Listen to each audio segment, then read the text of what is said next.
কোচেরই কি পন্টিং ছিলেন, সেই সময় ও দিল্লির অধিনায়ক হওয়ার সুযোগ পায়, যার ফলে ও পন্টিংয়ের থেকে অনেক বেশি কিছু শিখতে পেরেছিল। কিন্তু দুর্ভাগ্যবশত পান্থ চলে আসায় শ্রেয়সকে দিল্লি বেশি দিন ধরে অধিনায়ক পদে রাখেনি। যদিও শ্রেয়স কলকাতার অধিনায়ক হিসেবে খেলতে এসে বুদ্ধিমানের কাজ করেছে। এই প্রসঙ্গে জানিয়ে রাখি যে শ্রেয়স আইয়ার 2022 সালে কলকাতা দলের সাথে যুক্ত হন। তারপরেই চোটের কারণে নাজেহাল হয়ে পড়েন তিনি। যদিও চলতি মরশুমের টুর্নামেন্টের একদম প্রথম থেকে অধিনায়ক হিসেবে প্রত্যাবর্তন করে তিনি নিজের সেরাটা দেওয়ার চেষ্টা করেছেন। এছাড়াও দলের অন্যান্য খেলোয়াড়দের সাথে ভালো বোঝাপড়া রয়েছে তার। Welcome my channel.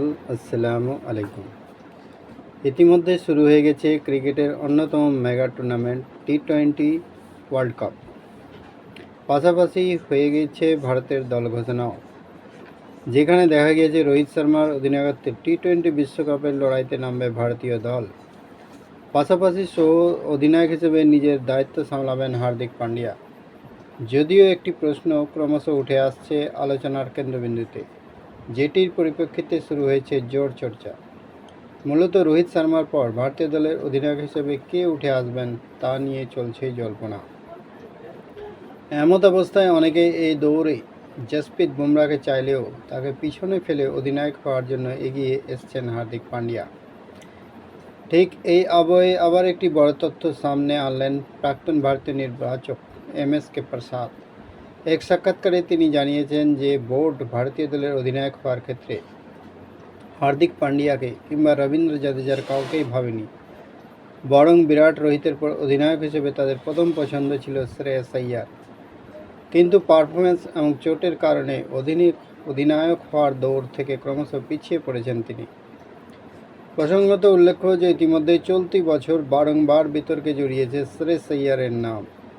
শুধু তাই নয়, বোর্ডের নির্দেশ সত্ত্বেও রঞ্জি ট্রফি বা না খেলার জন্য BCCIর যুক্তি থেকে বাদ পড়েছেন তিনি। এদিকে চলতি মরশুমে IPLেও তার খুব একটা ভালো পারফরম্যান্স নেই। এখনও পর্যন্ত খেলা 10টি ম্যাচে তিনি করেছেন 257 রান। তবে অধিনায়ক হিসেবে তিনি যে সফল তার বলার অপেক্ষা রাখে না। পয়েন্ট টেবিলের দিকে তাকালেই বোঝা যাবে 10টি ম্যাচের মধ্যে 7টিতে জিতেই বর্তমানে KKR রয়েছে দ্বিতীয় স্থানে। শ্রেয়সের অধিনায়ক হওয়ার বিষয়ে প্রসাদ জানিয়েছেন, অধিনায়ক হিসেবে হার্দিক বা জাদেজার পরিবর্তে আমরা শ্রেয়সকেই বেশি গুরুত্ব দিয়ে থাকি, কারণ শ্রেয়স একটা পদ্ধতির মধ্যে দিয়ে এসেছিল। পাশাপাশি শ্রেয়স ইন্ডিয়া এই দলকে নেতৃত্ব দেওয়ার মাধ্যমে অধিকাংশ সিরিজ জিতিয়েছিল, তাই ওর মধ্যে সেই দক্ষতা থাকায় বিরাট রোহিতের পরবর্তী অধিনায়ক হিসেবে ওকেই বেছে নেওয়া হতে পারে। এছাড়া তিনি আরও জানান, এমনকি ঋষভ পান্তের আগে শ্রেয়সকে বেছে নেওয়া হয়েছিল। শ্রেয়সের সবথেকে সৌভাগ্যের বিষয় হলো, যখন দিল্লি ক্যাপিটালসের হেড কোচ রিকি পন্টিং ছিলেন, সেই সময় ও দিল্লির অধিনায়ক হওয়ার সুযোগ পায়, যার ফলে ও পন্টিংয়ের থেকে অনেক বেশি কিছু শিখতে পেরেছিল। কিন্তু দুর্ভাগ্যবশত পান্থ চলে আসায় শ্রেয়সকে দিল্লি বেশি দিন ধরে অধিনায়ক পদে রাখেনি। যদিও শ্রেয়স কলকাতার অধিনায়ক হিসেবে খেলতে এসে বুদ্ধিমানের কাজ করেছে। এই প্রসঙ্গে জানিয়ে রাখি যে শ্রেয়স আইয়ার 2022 সালে কলকাতা দলের সাথে যুক্ত হন। তারপরেই চোটের কারণে নাজেহাল হয়ে পড়েন তিনি।